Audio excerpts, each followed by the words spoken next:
Everyone welcome level to clever. நான் உங்கள் பிரகாஷ். இன்றைக்கி இந்த வீடியோவில் ஒரு லேட்டஸ்ட் அப்டேட் தான் பார்க்க போகிறோம். அதாவது தங்க நகை கடன் அடகு வைப்பதில் பார்த்தீங்க அப்படின்னா தமிழக மக்களுக்கு ஒரு புதிய உத்தரவு ஒன்று தமிழக அரசு தரப்புலேருந்து பிறப்பிச்சிருக்காங்க. அதை பற்றியான கம்ப்ளீட் டீட்டெயில்ஸை நீங்கள் தெரிஞ்சுக்கணும்னா மறக்காமல் நம்ம சேனலை சப்ஸ்கிரைப் பண்ணுங்கள். சப்ஸ்கிரைப் பண்ணால் மட்டும் தான் நான் போடுற ஒரு பயனுள்ள வீடியோ உங்களுக்கு நோட்டிஃபிகேஷன் வரும். ஸோ வாங்க இன்றைக்கி வீடியோக்குள்ளே போகலாம். ஃப்ரெண்ட்ஸ், தங்க நகை அடகு வைப்பதில் பார்த்தீங்க அப்படின்னா ரிசர்வ் வங்கி தற்போது மிக முக்கிய கட்டுப்பாடுகளில் விதித்த வண்ணமாகவே இருக்குது. ஸோ அந்த வகையில் கூட்டுறவுத்துறை அமைச்சர் பெரிய கருப்பன் அவர்கள் ஒரு முக்கிய இன்ஃபர்மேஷன் ஒன்று ஷேர் பண்ணியிருக்காரு. அதில் என்ன சொல்லியிருக்காங்க அப்படின்னா, ரிசர்வ் வங்கி கொண்டு வந்துள்ள நகைக்கடன் கட்டுப்பாடுகள் மாநில கூட்டுறவு வங்கிகளுக்கு பொருந்தாது. மாநில தொடக்க வேளாண்மை கடன் வங்கிகள் ரிசர்வ் வங்கியின் கட்டுப்பாட்டின் கீழ் வருவது இல்லை என கூட்டுறவுத்துறை அமைச்சர் பெரிய கருப்பன் பேட்டி. ஸோ அதாவது இதில் என்ன சொல்கிறாங்க அப்படின்னா, இதற்கு முன்னாடி நகைக்கடனுக்காக ரிசர்வ் வங்கி பல கட்டுப்பாடுகள் விதிச்சிருந்தாங்க. அதில் என்னென்ன அப்படின்னு நம்ம ஒன் பை ஒன்னாக பார்க்கலாம். தங்க நகையின் மதிப்பில் 75% தொகை மட்டுமே கடன் வழங்கப்படும் அப்படிங்கிறாங்க. அடுத்ததாக, அடமானம் வைக்கப்படும் நகைகளுக்கு உரிய ஆவணங்களை சமர்ப்பிக்க வேண்டும். வங்கிகள் அல்லது வங்கியல்லா நிதி நிறுவனங்கள் தங்கத்திற்கான தூய்மை சான்றிதழை வழங்க வேண்டும். தங்க ஆபரணங்கள் மற்றும் வங்கிகளில் வாங்கிய தங்க நகைகளுக்கு மட்டுமே கடன் பெற முடியும் அப்படின்னு சொல்கிறாங்க. அதே மாதிரி 1 கிலோவுக்கு குறைவாக உள்ள நகைகளுக்கு மட்டுமே கடன் வழங்க அனுமதி. அடகு வைக்கப்படும் நகைகள் 22 கேரட் தங்கத்தின் விலையில் மட்டுமே மதிப்பிடப்படும். கடன் ஒப்பந்தத்தில் முழுமையான விவரங்கள் இருக்க வேண்டும் அப்படின்னு சொல்லிட்டு இந்த மாதிரி தான் பார்த்தீங்க அப்படின்னா டேர்ம்ஸ் அண்ட் கண்டிஷனில் ரிசர்வ் வங்கி தற்காலிகமாக அறிவிச்சிட்டு இருக்காங்க. ஸோ அந்த வகையில் நகைக்கடன் குறித்து ரிசர்வ் வங்கியோட விதிகள் கூட்டுறவு வங்கிகளுக்கு பொருந்தாது அப்படின்னு சொல்லியிருக்காங்க.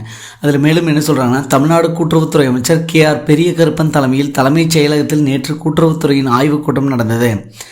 இந்த கூட்டத்தில் கூட்டுறவுத்துறை உணவு மற்றும் நுகர்வோர் பாதுகாப்புத்துறை செயலாளர் சத்யபிரதாப் சாஹூ மற்றும் கூட்டுறவு சங்கங்களின் பதிவாளர் நந்தகுமார் மற்றும் நுகர்வு பணியாளர் SP அம்ரித் மற்றும் உயர் அலுவலர்கள் கலந்து கொண்டனர்.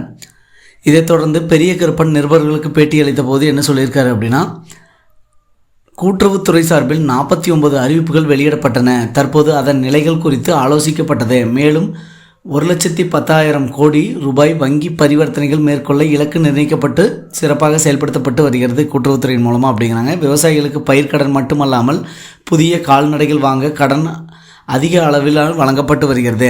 இந்த ஆண்டு பயனாளர்கள் பயிர்க்கடன் வழங்க 17,000 கோடி ரூபாய் ஒதுக்கீடு செய்யப்பட்டு நடவடிக்கை எடுக்கப்பட்டு வருகிறது அப்படிங்கிறாங்க. அப்போ பார்த்திங்கன்னா இதுவரை 12,000 பேர் கூட்டுறவுத்துறையில் பணியில் அமர்த்தப்பட்டுள்ளனர். காலி பணியிடங்கள் அல்லாத நிலையில் அதனை உருவாக்க அனைத்து நடவடிக்கைகளும் மேற்கொள்ளப்பட்டு வருகிறது. குறிப்பாக நகைக்கடன் தொடர்பாக மத்திய அரசு கொண்டு வரும் கட்டுப்பாடுகள் மாநில கூட்டுறவு வங்கிகளை பாதிக்காது அப்படின்னு சொல்லியிருக்காங்க. தொடக்க வேளாண்மை கடன் வங்கிகள் ரிசர்வ் வங்கியின் கட்டுப்பாட்டில் கீழ் வருவது இல்லை. அதனால் மத்திய அரசு கொண்டு வரும் நகைக்கடன் புதிய விதிமுறைகள் கூட்டுறவு வங்கிகளுக்கு பொருந்தாது. கூட்டுறவுத்துறை சார்பில் 60 பெட்ரோல் நிலையங்கள் செயல்பட்டு வருகிறது. மேலும் 35 to 40 பெட்ரோல் நிலையங்கள் அமைக்கும் பணிகள் நடந்து வருகிறது.